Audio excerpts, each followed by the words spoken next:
Bom, vamos mergulhar de cabeça nisso. Hoje a gente vai destrinchar um material fascinante sobre as lendas arrepiantes e a realidade geográfica dos Montes Apalaches. Sabe aquelas histórias de dar um frio na barriga? Pois é.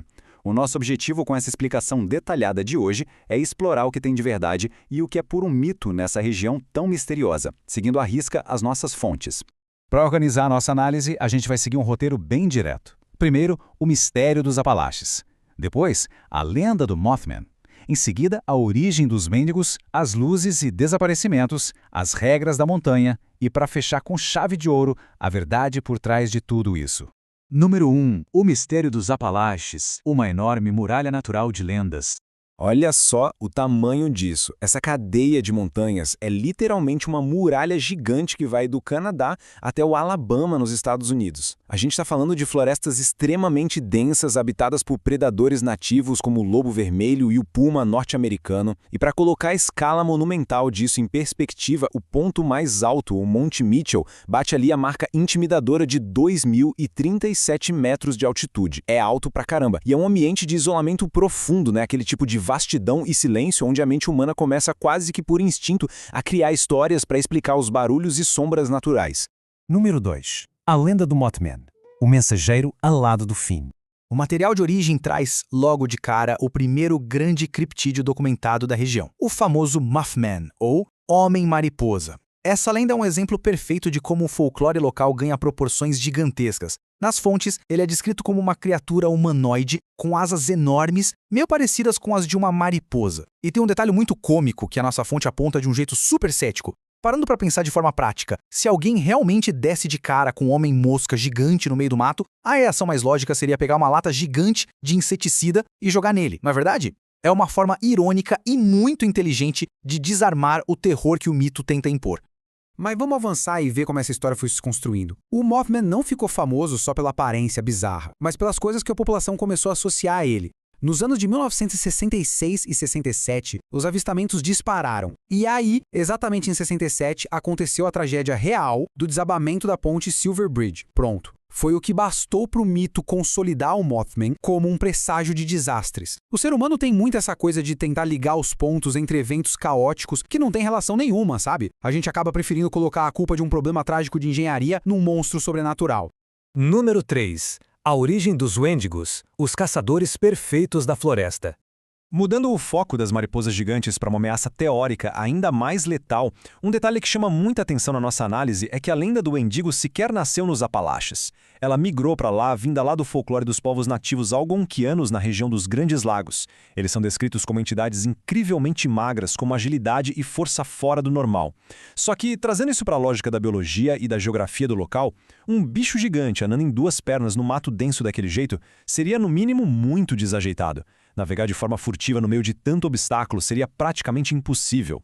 O que é realmente interessante nessa lista de características aterrorizantes é como a tradição oral pegou e transformou o Wendigo no predador alfa supremo, o chefão indiscutível da floresta. Além disso, supostamente terem força absurda, sentidos inigualáveis e garras que parecem lâminas, o mais bizarro é que dizem que conseguem imitar perfeitamente vozes humanas para atrair campistas desavisados para as sombras. Convenhamos, é o pacote completo, desenhado sob medida para justificar aquele medo que todo mundo tem do escuro da mata. E se, por um azar absurdo do destino, alguém cruzar o caminho de uma dessas feras, a mitologia entrega seu próprio peculiar manual de defesa. As regras folclóricas envolvem coisas como colocar fogo na criatura, desmembrar o corpo inteiro com armas de prata e, por fim, dar um golpe na cabeça com um facão de ferro. É algo absurdamente específico, não é verdade? E isso só mostra na prática como os mitos vão ganhando camadas e ficando mais complexos conforme são contados repetidas vezes ao longo dos anos. Número 4. Luzes e desaparecimentos. Fenômenos inexplicáveis nas matas escuras. Deixando de lado os monstros mitológicos, a gente entra nos mistérios do mundo real, que é onde a coisa fica genuinamente tensa. A região tem vários fenômenos visuais enigmáticos e casos muito tristes de pessoas desaparecidas, e são essas coisas reais que alimentam a lenda de que a floresta engole seus visitantes. Um grande exemplo trazido pelo material são as luzes da montanha Brown. Moradores relatam esferas de luz brilhando em vermelho, azul, branco, flutuando entre as árvores. Até o governo já se envolveu nisso. Mas a origem exata segue indefinida. Contudo, o olhar cético da nossa fonte aponta que a ciência muitas vezes ignora isso porque é altamente provável que sejam apenas formações de gases naturais ou simples refrações da luz na atmosfera. Mais concretos e muito mais sombrios são os históricos de sumiços reais. Essa linha do tempo destaca casos notórios de quem entrou na mata e nunca mais voltou. Tem o caso da Paula Dean em 1946, o do pequeno Dennis Martin, de apenas 6 anos, em 69, e o da adolescente Trenny Lin, em 76. E o principal aqui é notar bem as datas. A gente está falando de décadas passadas, onde as tecnologias de rastreamento e as equipes de resgate eram extremamente limitadas. E quando a gente compara incidentes mais recentes, fica cristalino que o perigo verdadeiro não é sobrenatural, é pura e simplesmente geográfico. Uma cadeia de montanhas com mais de 2.400 quilômetros age como um imenso labirinto natural. Em casos de perda, o fim pode ser um resgate milagroso em poucos dias, como foi a história incrível do Michael Albury, ou pode acabar numa tragédia terrível pela exposição aos elementos, como o triste caso de Geraldine Largay, que ficou perdida é a vastidão cobrando seu preço. Número 5. As regras da montanha. Diretrizes de sobrevivência para a floresta densa. Para tentar lidar com os perigos da floresta, a cultura local acabou criando uma série de avisos, quase como lendas urbanas. Nunca saia da trilha, nunca ande na mata no escuro ou nunca responda se ouvir uma voz do além. E sabe o que é fascinante nisso tudo?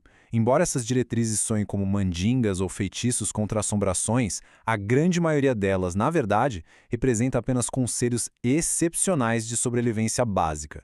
Fazer barulho à toa, sair do caminho demarcado ou zanzar no escuro num lugar cheio de despenhadeiros e predadores de verdade é, obviamente, uma péssima ideia para qualquer um. Número 6. A verdade por trás, separando o mito da realidade geográfica. Chegamos então ao momento de amarrar tudo isso e trazer a análise de volta para o chão. O material de origem faz um trabalho excelente desconstruindo, logicamente, cada um desses mitos, e essa citação sobre o telefone sem fio acerta em cheio. Basta imaginar a situação.